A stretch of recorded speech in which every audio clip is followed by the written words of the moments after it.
Buenas noches, mis hermanos. Agradezco a Dios la oportunidad, la bendición que me da de poder ser la portadora de su palabra en esta noche. Gracias doy al Señor por una semana más de vida, de salud suficiente. Gracias doy al Señor por sus vidas, porque hoy se encuentran conectados para alabar su nombre, para escuchar consejo que también nos hace y necesitamos cada día.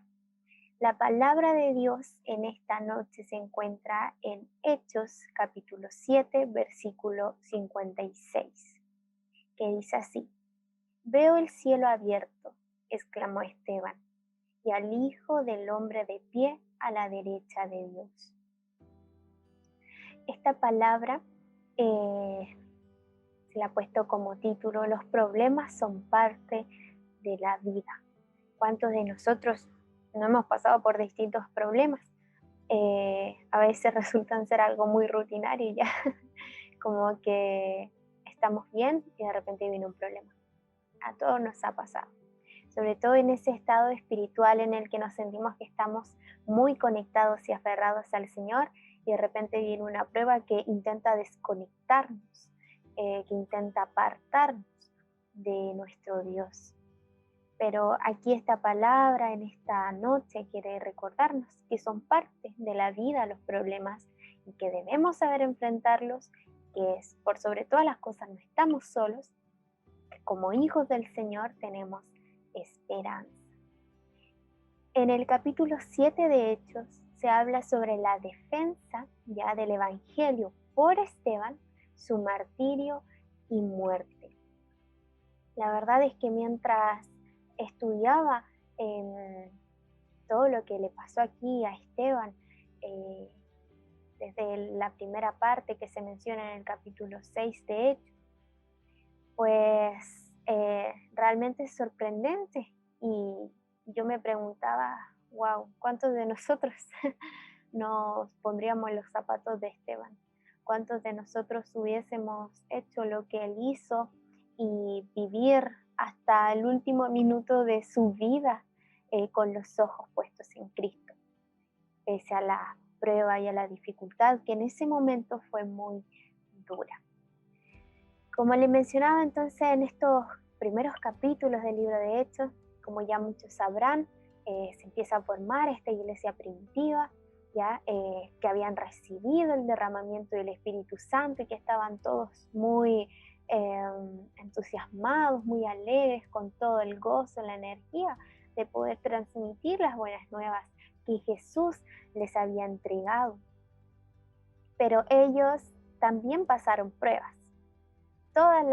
También las iglesias tienen sus problemas, y esta iglesia de un principio tampoco fue exenta de problemas, ¿ya? Y dentro de estos problemas, bueno, primero que estaban siendo amenazados, como había mencionado en la predicación pasada, cuando Pedro y Juan son llevados ante el concilio, y después más adelante, si sigue la lectura, los discípulos son arrestados con tal de frenarlos y que no sigan esparciendo y hablando de Jesús. Entonces, ellos creían, estos líderes religiosos, que era la forma de poder detenerlos, arrestándolos o quizás amenazándolos con la muerte, pero sabemos que no fue así. Entonces los problemas estaban surgiendo. Ellos estaban llenos del Espíritu Santo, estaban viviendo todo esto, ese fuego en sus vidas, pero nadie podía apagarlo de sus corazones. Entonces también surgen unos problemas dentro de esta iglesia, que habían algunos, como estaban los griegos, todos estos judíos que venían de distintas partes a reunirse nuevamente, ¿cierto? Y también tenían quejas, ¿cierto? Se estaba como descuidando algunas áreas de la iglesia que eran los pobres y la gente que necesitaba. Entonces los discípulos, su primera labor era estar orando y poder compartiendo la palabra del Señor. Ellos no podían atender todas las cosas de esta iglesia, entonces toman delegados, que eran estos 7 diáconos, ¿cierto? Y entre ellos estaba Esteban. Ya se nos presenta a Esteban, un hombre lleno de fe, dice la palabra, y del Espíritu Santo, dispuesto a servir a los pobres, y también él iba al templo para enseñar a la gente sobre el camino de Jesús.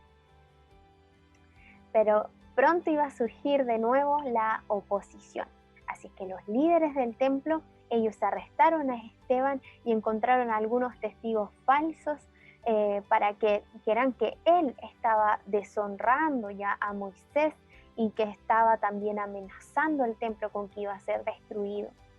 Y como respuesta, entonces, Esteban en el capítulo 7 vemos que da un poderoso discurso acerca de lo predecible que era toda esa situación, ¿ya? Y empieza a hablar sobre la historia del Antiguo Testamento, resaltando a personajes como Moisés, a José, a los profetas y a las personas que constantemente el pueblo de Israel rechazaba y por los cuales fueron perseguidos por ellos mismos, y como también ellos rechazaron a Jesús.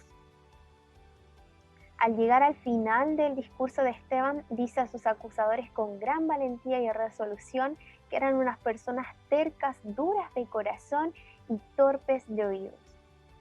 Les decía, ustedes son iguales que sus antepasados, siempre resisten al Espíritu Santo. Prosigue acusándoles de haber matado a Jesús, el justo. Entonces esto a ellos los enfurece aún más de lo que estaban. Ellos se enojan y comienzan a ejecutar golpeándolo, apedreándolo hasta morir. Y mientras él está en su momento de muerte, mientras él está muriendo, él se compromete de la misma manera que Jesús lo hizo en su muerte, ¿ya? Al sufrir por el pecado de otro. Él se dispuso a sufrir. Hasta clama en voz alta, Señor, no les tomes en cuenta este pecado. Básicamente las mismas palabras que Jesús utilizó al momento de su muerte. Esteban se convierte entonces en el primer mártir del movimiento de Jesús y no sería el único. ¿Cuántos cristianos también hoy en día en algunos países son perseguidos, son llevados presos, algunos también mueren por estar proclamando la palabra del Señor? Entonces, esta persecución también sería una semilla de esperanza. ¿Por qué?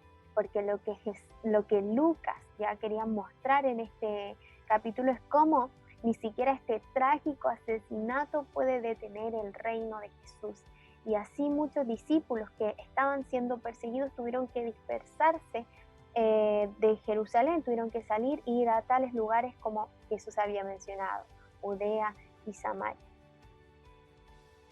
Y esta historia entonces resulta bastante maravillosa para nosotros, un ejemplo, ¿cierto? Todo lo que se dispuso a sufrir Esteban con tal de seguir proclamando la verdad, ¿cierto? Entonces él se dispuso con todo su corazón, lleno de fe, lleno del Espíritu Santo, a servir a Dios.